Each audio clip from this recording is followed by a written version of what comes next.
por dentro das principais discussões que impactam seus investimentos e das análises de nossos especialistas sobre as movimentações do mercado financeiro.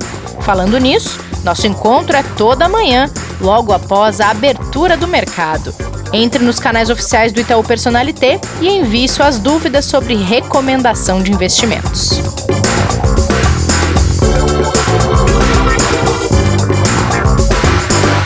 Episódio de número 185 do Investidor em Foco está no ar. Sejam bem-vindas e bem-vindos ao nosso podcast de investimentos. Estamos quase batendo a marca de 200 episódios, hein? Quem diria? E hoje é o primeiro dia de conversa de mercado deste ano de 2021, aquele papo em que a gente atualiza para onde está mirando a visão dos gestores de fundos de investimentos. Kleber, você já está por aí? Como vai? Bom dia, Rê, tudo bem? Estamos por aqui. Bom dia, boa tarde, boa noite, boa madrugada. Exato, né? Boa hora para qualquer um que eu ligar ao podcast ao longo do dia, né? Gostei desse boa hora, a gente podia adotar. É que o boa hora tem que tomar cuidado, porque antigamente os mais antigos tratavam isso como o momento do parto, não era assim? Exatamente. Tem uma boa hora. Exatamente. Então, a pessoa não pode ouvir e falar, não, peraí, não, melhor não, vamos repetir. Não está conversando comigo. Exato. Cadê a representatividade, né? Tudo bem contigo? Tudo bem, na expectativa de bater um papo com o nosso amigo aí, que faz tempo que a gente não fala, né, Rê? É mesmo. Então, Fred, vem cá com a gente, que a gente está com saudade de você e curiosos para saber o que vem por aí nesse ano, hein? Tudo bem? Olá, pessoal, como é que vocês estão? Boa hora aí para todos. O Kleber falou e eu lembrei imediatamente disso, tá, gente? Porque às vezes a voz engana, mas a idade aqui não é tão pequenininha não, viu? Bom dia a todos vocês e, gente, aproveitando com um bom ano novo, a primeira participação no podcast de vocês, então, bom ano novo para vocês, para os nossos clientes, para os nossos ouvintes, para todo mundo aí, que seja um 2021 fantástico para todos. Para você boa, também, para sua família, tudo de bom, Fred. Bom, gente, Fred, a gente tem conversado aqui nessa onda de tentar projetar 2021. Os investidores e as investidoras querem saber de fato o que fazer com o seu dinheiro daqui para frente, né? Mas a gente sabe, e gente, já conversamos sobre isso antes de gravar aqui, que os impactos da pandemia em 2020, lembrando que a pandemia ainda não acabou, eles fazem diferença também nos rumos do mercado para esse ano, né? Então, para a gente começar, acho que você podia fazer um resumo de qual foi esse saldo de 2020 para os principais gestores parceiros do FOF, hein? Que tal? Claro, eu acho ótimo. Acho bem interessante a gente falar sobre isso, sim. E acho que dá para a gente quebrar aqui em duas coisas que eu acho que são legais. Uma é a gente pegar um pouco, realmente, como você falou, assim, saldo de 2020, o que foi que aconteceu, talvez até alguns aprendizados, não só na visão dos gestores, mas acho que também dos investidores. Eu acho que isso daqui é bem legal. E o outro é como é que eles estão encarando 2021, pelo menos esses primeiros passos aqui do ano, né? Eu acho que isso daqui é uma coisa que é bem interessante. E aí, assim, se a gente for pensar 20, o que foi 20 início do ano, né? Foi um ano que a gente via o mercado como um todo começando bastante otimista não só com o crescimento mundial, mas com o Brasil também. Então, os primeiros meses do ano, a gente via que o humor dos gestores como um todo estava bem positivo para o Brasil. Então, tinha muitas apostas de Bolsa Brasileira, cortes de taxas de juros, então o pessoal posicionado esperando cortes, crescimento da economia local. Isso aqui era bem, bem positivo. Aí veio o Carnaval, e logo depois do Carnaval foi quando desembarcou a pandemia aqui no Brasil, né? Então, eu lembro assim que foi uma coisa bem, bem evidente, assim, o Carnaval acabou, vieram os primeiros pregões e ali já veio todo o problema de que a pandemia estava realmente chegando, com bolsa desvalorizando bem forte, e a gente via também a desvalorização do real bem acentuada, né? Investidor estrangeiro saindo com muita velocidade dos portfólios locais, curva de juros abrindo bastante aqui também. E aí a gente começou a ver os gestores perceberem que os seus portfólios começavam a balançar muito mais retornos negativos começaram a aparecer, mas foram retornos que não foram tímidos, né? Foram desvalorizações muito fortes. Se a gente for lembrar aqui, por exemplo, no fechamento de março, a Bolsa tinha caído 29%. Né? Foi justamente logo depois do Carnaval. E nesse mesmo mês de março, para que a gente possa ter uma magnitude, o movimento contrário foi o que aconteceu com o dólar. Né? O real se desvalorizou 15% e o dólar foi bater a marca de 5,20 no fechamento desse mês. A gente estourou a barreira dos R$5 e aí ali realmente talvez tenha sido instaurado o sinal de alerta em vermelho para todo mundo.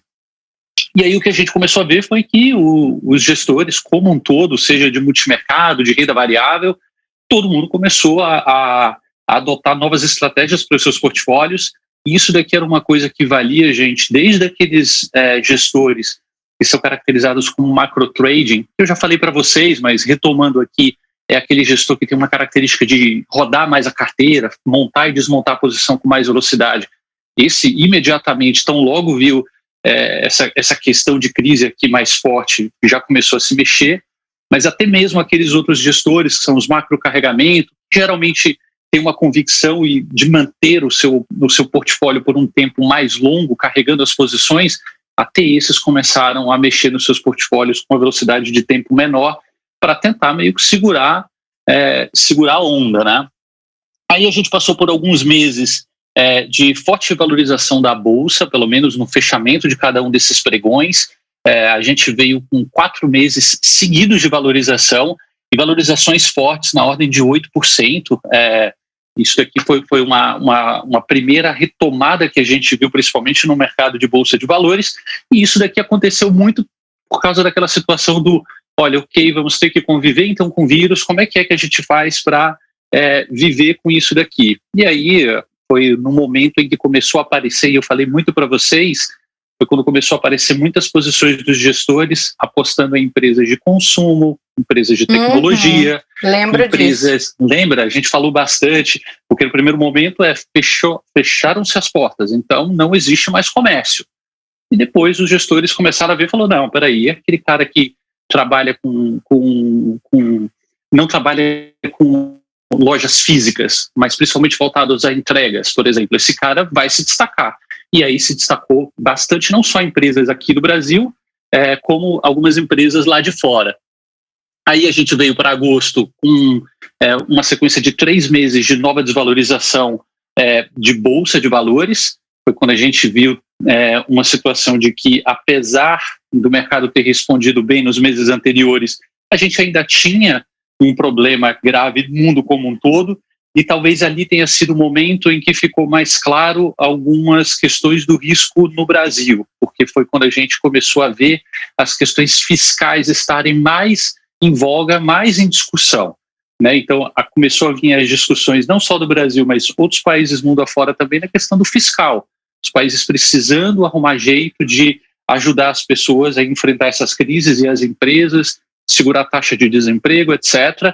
E aí a gente começou a ver aquela situação desconfortável em que os países que estavam mais sadios conseguiam segurar a onda melhor, aqueles que ou não estavam ou tinham algum tipo de dúvida, os investidores como um todo começaram a colocar em dúvida a capacidade desses países de se manter, e aí começou a vir toda essa discussão e a gente passou por alguns meses bem complicados. E aí quando a gente chega na reta final do ano, em novembro e dezembro, a gente vê uma retomada bem forte, e aí vem aquela grande surpresa, né? Depois da gente ver a Bolsa cair 29% num único mês, de acumular quase 40% de desvalorização, se a gente for compilar os 3 primeiros meses do ano, e que tudo indicava que a gente teria um ano tenebroso para a Bolsa, e que a Bolsa fatalmente andaria para trás, a gente tem uma Bolsa terminando o ano com 3% arredondando, 2,92% de valorização, batendo recordes no final do ano e vendo um mercado mais confortável.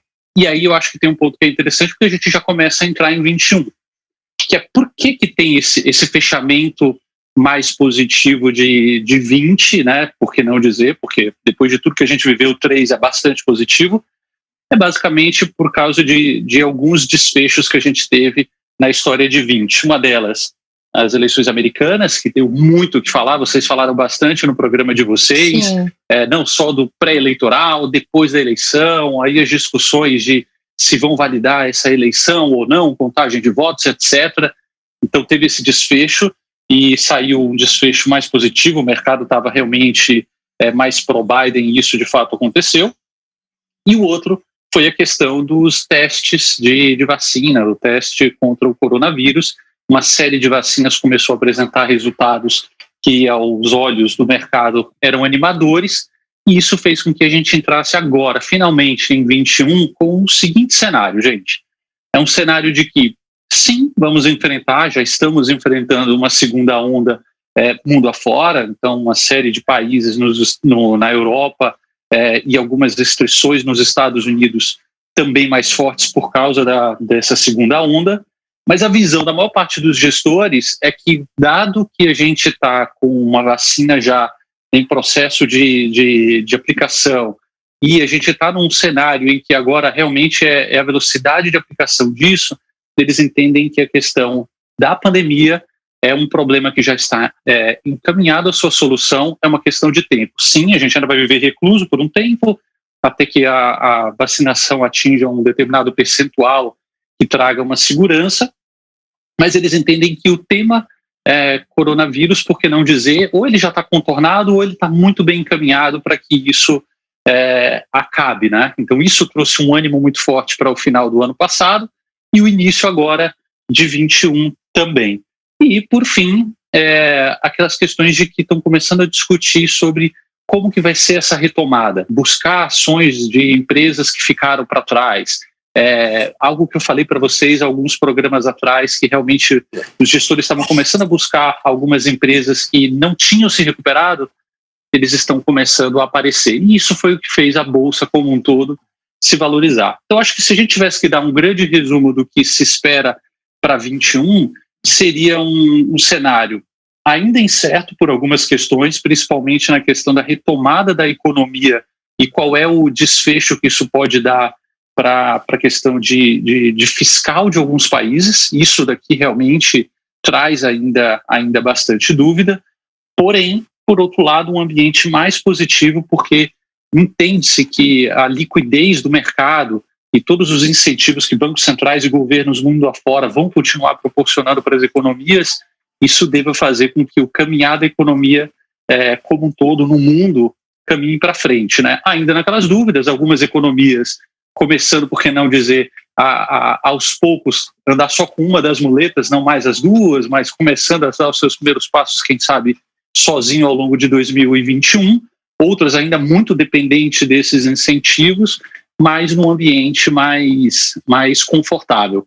Então, acho que em resumo seria isso daqui que a gente veria. Não, legal. E Fred, primeiro, bom, excelente resumo. Acho que você já até trouxe um pouquinho daquilo que a gente ia até trazer contigo, que seria como que é a expectativa para 2021 em relação dos gestores, né? Como que eles estão olhando. Você já trouxe bastante coisa. Só um ponto, assim, que a gente conversou aqui com os convidados essa semana, que acho que é interessante, das conversas que você vem tendo com os gestores, aonde que você tem visto quais são, o que a gente fala no mercado um pouquinho, os principais cavalos deles, né?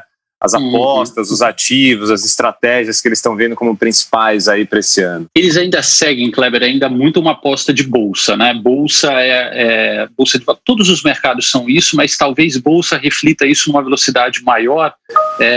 Eles deixam muito mais claro como é que é a movimentação de expectativa futura, né? Então é aquela história que a gente sempre fala, a bolsa hoje vale quanto? Na verdade, hoje ela mostra o que deve valer no futuro, porque é aquilo que os players de mercado, os gestores, os investidores acreditam que a empresa no futuro terá um desempenho bom, então ela compra hoje a expectativa futura, né?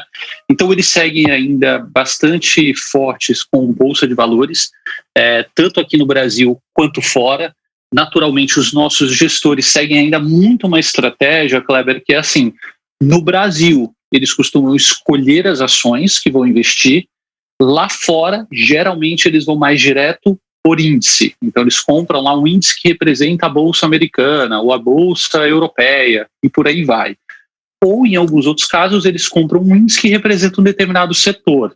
Então, por exemplo, a gente viu muito agora em 2020 o setor de tecnologia. As ações que mais se valorizaram na bolsa americana foram justamente as ações de empresas de tecnologia. Então esse daqui continua sendo muito a toada deles. E um outro posicionamento que eu já venho falando há algum tempo para vocês, pode parecer notícia velha, mas não é, e vale a pena dizer, a gente ainda vê, por que não dizer, quase um consenso assim, entre os gestores em apostas contra o dólar. Então, o que é que está por trás aqui? No meio da pandemia, o que já é se esperado no momento de crise, todo mundo foge para o dólar, vai comprar título americano, isso faz com que as moedas do mundo afora se desvalorizem, e a gente viu, por que não dizer, uma supervalorização do dólar no ano passado. Então agora a maior parte dos gestores tem trabalhado no contrário. Uma vez que as economias comecem a voltar, então isso quer dizer que o fluxo de capital deve começar a voltar para alguns países emergentes, isso vai fazer com que essas moedas se valorizem, então eles começam a fazer algumas apostas em outras moedas, inclusive de países emergentes, contra o dólar, apostando na desvalorização. Então, esses dois aqui eu acho que talvez sejam os principais. Apostas em moedas, dólar contra uma cesta de moedas, apostando contra o dólar e bolsa de valores, sem dúvida. Que bacana. E nessa linha ainda, Fred, pelo que você tem conversado e pelos levantamentos que vocês fazem aí no FOF, alguma estratégia adotada para atravessar a crise ainda é mantida pelos gestores? Sim, assim, quais foram alguns dos resultados mais positivos que a gente viu ao longo de 2020, né? Você até falou há pouco do macro trading, né? Que foi uma das estratégias que foram adotadas. Essa daí, assim, os fundos que são caracterizados com o tipo de gestão macro trading, de fato foram alguns dos que melhor performaram. Então a gente faz um ranking aqui, por exemplo, de fundos aqui no FOF, justamente para acompanhar a performance de todos eles, e o ranking é exatamente isso. A gente faz de um lado os macro carregamento, do outro lado os macro trading. E de fato, os macro trading tiveram melhores retornos do que os macro carregamentos, tá? Não que os macro carregamento tenham deixado a desejar. A gente tem ótimos retornos. Eu tenho certeza que se o nosso investidor bater um papo com os especialistas, eles vão poder mostrar alguns fundos que se destacaram muito, inclusive um fundo do FOF, que daqui a pouco eu falo um pouco mais sobre ele, o Multifundos Plus, performou assim, muito bem, foi bastante interessante. Mas o que é que eles fizeram ao longo do ano que pode ser imaginado que ainda está mantido? Muito essa questão de operar moedas. Então isso daqui é uma coisa que eles mantêm, fazendo realmente bastante operações, em alguns momentos apostando no dólar, em outros momentos apostando contra o dólar. Mas realmente esse daqui é um cavalo que eles têm realmente apostado ao longo de 2020 e que continua, como eu falei para vocês, só que agora numa mão trocada, né? Apostando contra o dólar. Outra coisa que ficou muito presente ao longo de 2020 e pode ser que apareça, eu acredito sim que deve aparecer bastante em 2021, é o mercado de juros. O mercado de juros foi o mercado que, até o nosso último levantamento no FOF, tinha sido o principal mercado de retorno para os nossos gestores, né? E agora eles começam a aparecer porque eu escuto algumas discussões entre gestores, alguns, por exemplo, apostando que a taxa de juros no Brasil, que está sendo marcado aqui pelo nosso mercado, está muito alta, então ela deve fechar, então tem muita gente começando a ficar posicionado, apostando no fechamento da curva, né, que é quando as taxas de juros marcadas pelo mercado começam a cair, né? Então isso daqui a gente já começou a ver alguns gestores se posicionando dessa forma, assim como também tem outros gestores que têm trabalhado aquilo que a gente chama de inclinação. O que é isso? É quando você olha, por exemplo, no mercado de juros, aqueles vencimentos mais curtos e os mais longos, e ele começa a falar, olha, a diferença de taxa de juros desse vencimento contra o outro, por exemplo, hoje está 2%, e a gente acha que isso daqui no futuro deve ser 1,5%. Então, a gente deve ver um movimento ou de uma das curvas subir ou da outra cair. E aí eles começam a operar esses vértices. Então, fatalmente, o mercado de juros para esse ano deve continuar a mesma atuada, muito ativo do que foi em 2020, mais do que nunca a gente precisa de gestores que consigam operar muito bem o mercado de juros para 2021 também. E Fred, uma das conversas que a gente teve aqui já essa semana foi exatamente a curiosidade que os investidores têm, né, e que o mercado apresentou em relação a resultados surpreendentes que a gente teve ao longo de 2020. A gente até estava comentando antes de começar a gravação aqui, de um gestor que é parceiro nosso aqui também, que teve um resultado excepcional, né? Você pode contar algum desses casos que a gente teve de sucesso para o investidor entender tanto tipo, o que aconteceu, quanto quais são essas estratégias, o que pode fazer alguém conseguir se descolar tanto de um cenário como a gente teve vários em 2020? Claro, e aí assim, vou até já dar um spoiler aqui para aí sim, ouvintes, a gente gosta, né? Primeiro spoiler do ano. Vocês gostam. Então deixa comigo que eu passo esse spoiler. A gente vai trazer alguns dos gestores de destaque do mercado para conversar com os nossos clientes aqui no Investidor em Foco com vocês. Boa. E a gente vai trazer alguns dos caras que naturalmente se destacaram super, né? Indo nessa linha, a gente falou bastante aqui sobre fundo macro trade, que se destacou isso e aquilo. Quem que vai ser o nosso convidado para a estratégia de macro trading? Quem a gente vai trazer aqui para conversar com vocês é o pessoal da Legacy Capital, o pessoal que se destacou em performance, um fundo que entregou no fechamento de 2020 13%, um retorno muito bom, lembrando que a gente está falando de um DI aqui que terminou com 2,75, arredondando aqui 3%, e eles conseguiram entregar incríveis 13% de retorno nominal final para o cliente. Tá? Eu não estou falando de ninguém que entrou numa janela, entrou depois da crise. Não. Assim, o cara que esteve no fundo desde o primeiro dia do ano e carregou até o final, o último dia de 2020, esse cara ganhou 13%. Né? Uhum. E aí é um fundo multimercado que opera juros muito bem, não à toa esse gestor foi um dos gestores escolhidos para estar dentro daquele fundo que eu apresentei para vocês no mês passado, o Multifundos Renda Fixa. É um gestor que se destaca muito, tem uma história no mundo de tesouraria de bancos. Eles performaram muito bem ali, também trabalham muito bem a parte de moedas e de bolsa. Então, é um gestor que conseguiu trazer retorno de diversos mercados e entregou um dos principais retornos aqui para os nossos clientes. Foi um fundo que, ainda bem, dado essa performance boa dele, a gente teve uma série de janelas de captação ao longo de 2020, então os nossos clientes puderam investir no time da Legacy, e aí assim, vai ser um prazer trazê-los para conversar com vocês. Qual é o outro gestor? Na parte de renda variável. Na parte de renda variável, quem a gente vai trazer é o pessoal da JGP para conversar com vocês. E aqui tem um destaque que eu acho que vale a pena a gente falar, eu gosto de introduzir da seguinte maneira. Eu estou falando de um fundo de renda variável que entregou em retorno nominal no fechamento de 2020, 20%. Esse foi o retorno que o fundo entregou. Lembrando que a Bolsa, como a gente falou agora há pouco, terminou o ano com 3% de valorização, né, arredondando. Então, enquanto a Bolsa entregou ao final de 20, 3%, eles entregaram 20%. Só que aí eu vou ainda além. Eu não estou falando de um fundo que passou o ano inteiro penando e chegou ali os 2 últimos meses, como eu falei para vocês, foi super bem e conseguiu construir o resultado. Não, na verdade, o investidor que está aplicado no fundo JGP Long Only, que é o fundo deles, já vê um retorno positivo a partir do mês de julho. Então, enquanto julho a Bolsa ainda caía 11% e amargaria uma série de meses ainda no acumulado do ano negativos, eles já estavam acumulando 6,30% de performance. Então, a gente também vai trazer para conversar com vocês o pessoal da JGP. Acho que esses 2 caras são exemplos muito claros de alguns aprendizados que os nossos clientes também deveriam ter para 2020. Né? Um deles é aquilo que a gente falou em alguns momentos, que quando no meio da crise, no auge daquela loucura, uma das piores estratégias que você pode adotar é você fazer ajustes de portfólio, porque você realmente está muito desesperado. E aqui eu estou falando de 2 gestores que os primeiros meses do ano naturalmente não foram bons, eles sofreram muito com o movimento de mercado, mas ao final do ano eles entregaram alguns dos melhores retornos da indústria brasileira.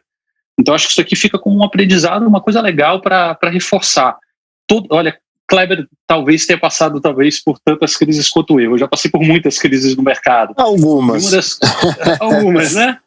Olha, uma coisa que é consenso, porque não depende de onde quer que a gente tenha trabalhado, as nossas histórias no mercado, até que a gente se encontrasse no Itaú, mas uma coisa é certa, sempre que há uma crise, é consenso que a maior parte dos especialistas o que sempre diz é: não tome atitudes impensadas no meio ali do calor da emoção, espere para você poder fazer ajustes de portfólio, tente lembrar do que foi que te incentivou a montar aquele portfólio, e se aquilo ainda for uma realidade, mantenha, não saia.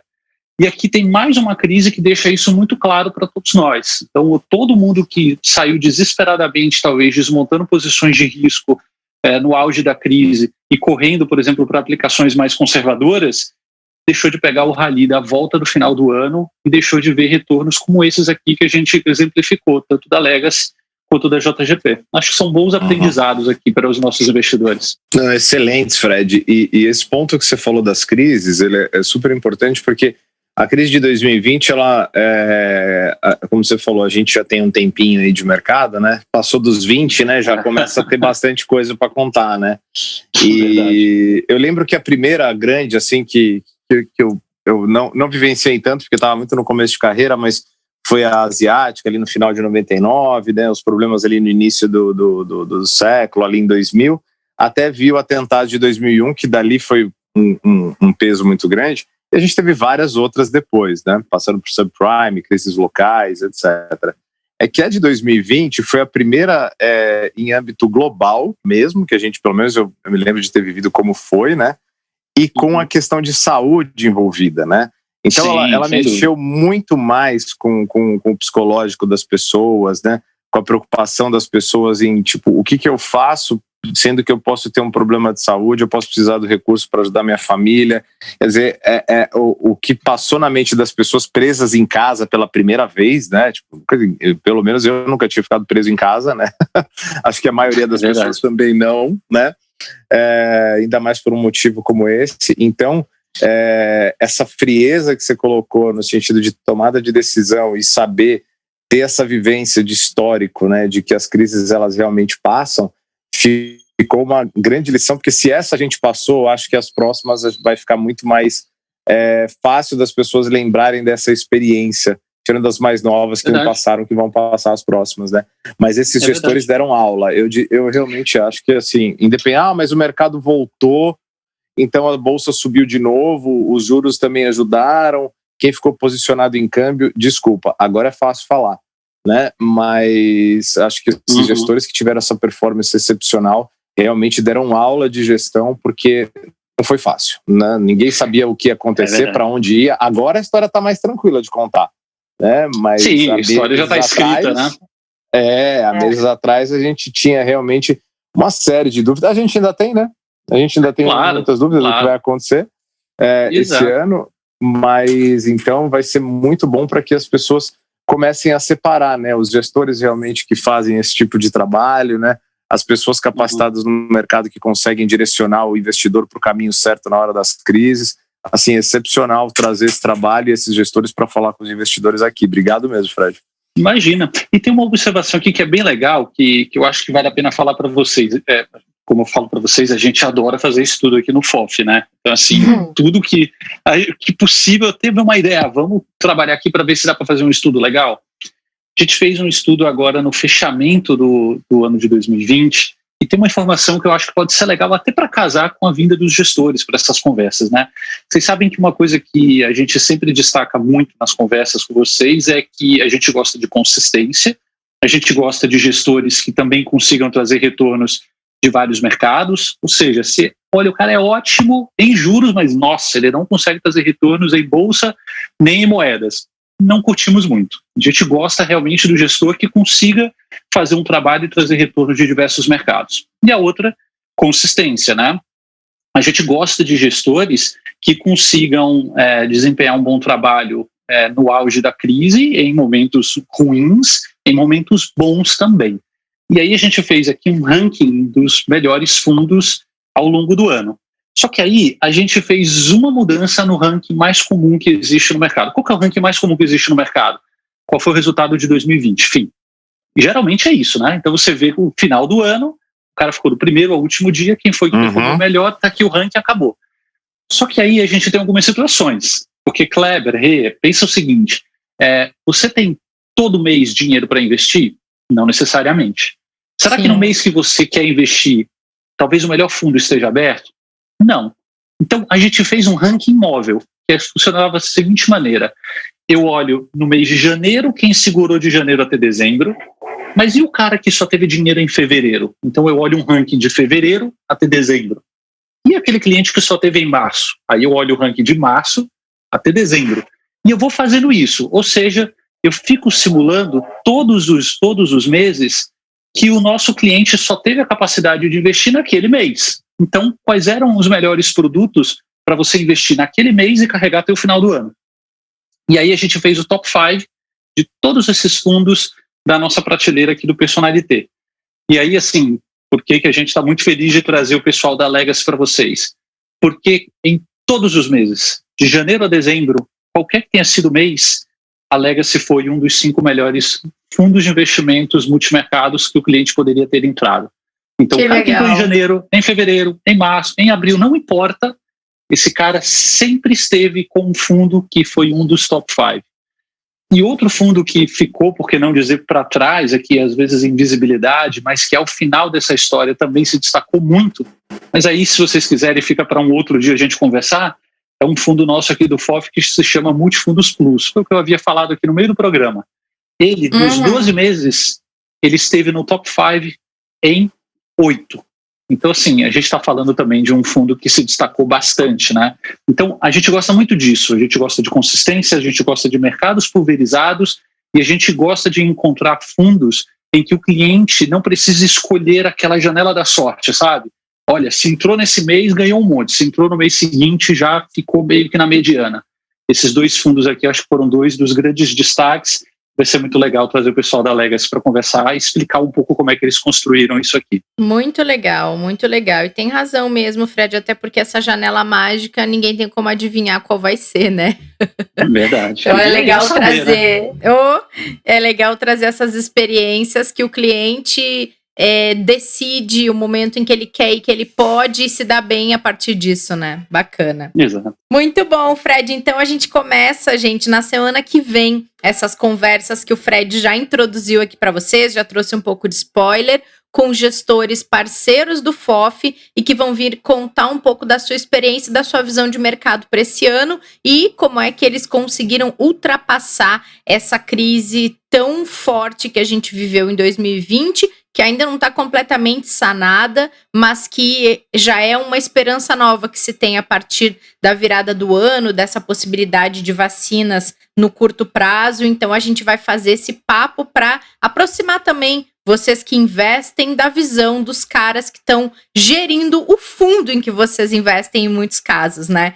Então, Fred, a gente começa na semana que vem, estamos animados, espero que os gestores também estejam. Sem dúvida estarão. E, gente, no mais aqui, como eu falei no início, é sempre um prazer estar com vocês. Quero desejar aí a todos um ótimo 2021, que seja um 2021 muito bom para todos nós, não só aqui no mercado financeiro, mas acho que pessoalmente para cada um de nós.